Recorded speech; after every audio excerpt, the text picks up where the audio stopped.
Hi, I'm James Taylor. I'm the WatchGuard Product Manager at Wick, and today I'm joined by Ian Kilpatrick, our Chairman. And today we're going to be talking about the WatchGuard SSL solutions. But before I start, Ian, I would like to talk to you about what the SSL solutions meant to Wick during that recent bout of snowfall that we had back in the winter. Thank you, James. Well, in our case, as a business, it's not only the snow, but also the volcano. Both of those affected us. The snow, while we have many staff that are local, we have many staff that are actually remotely based, and they were trapped and unable to get into work. And in relation to the volcanic activity, we had staff trapped abroad.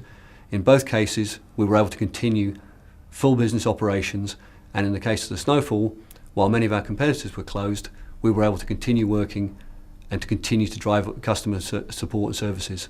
So we found that it paid for itself in the first 2 hours of that incident.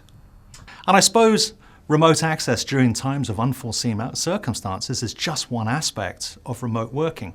What other areas of growth do you see within this field? Beyond the obvious issues regarding remote workers and remote management, I see significant growth in SSL based around a significant growth in flexible working, associated also with significant green initiatives. It's much easier and much less expensive for staff to be working from home in many cases, and for organisations to be able to not only reduce the carbon footprint of travelling workers, but also to be able to actually reduce the cost of office accommodation. Alongside that, we see significant areas of growth based around compliance, both around things like COCO and PCI, which are driving strong growth, but also around government legislation requiring organisations to provide flexible working arrangements. And best practice dictates the use of encryption and, of course, strong authentication. And both of those are fulfilled by the use of SSL. And how do you see that WatchGuard SSLs fit this environment, James? I think, Ian, WatchGuard can help in a variety of methods. I suppose we could allow remote access back onto our WatchGuard XTM firewall, either by an IPsec VPN client or through SSL VPN technologies. The WatchGuard SSL 100 and 560 allow a maximum of 500 concurrent sessions and, of course, remove any form of strain on the firewall by leveraging it onto a second appliance. By leveraging it onto a second appliance, I'm able to add additional security features. Not only, as you mentioned, two-factor authentication, and the WatchGuard does ship with two-factor authentication solutions, either with a soft token or through SMS.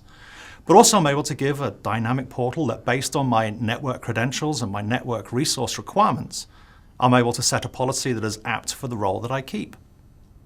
I can also do an endpoint security check. So if the solution or the device that I'm connecting to fails any security credentials, I'm able to maybe give them a restricted access back onto the network. Or alternatively, if I'm connecting in via a kiosk, I do have a complete wipe down facility, leaving no trace of my activity on the session coming back into the LAN. So if you're interested in these SSL solutions from WatchGuard, then please click here and we'll put you in touch with one of our WatchGuard accredited resellers.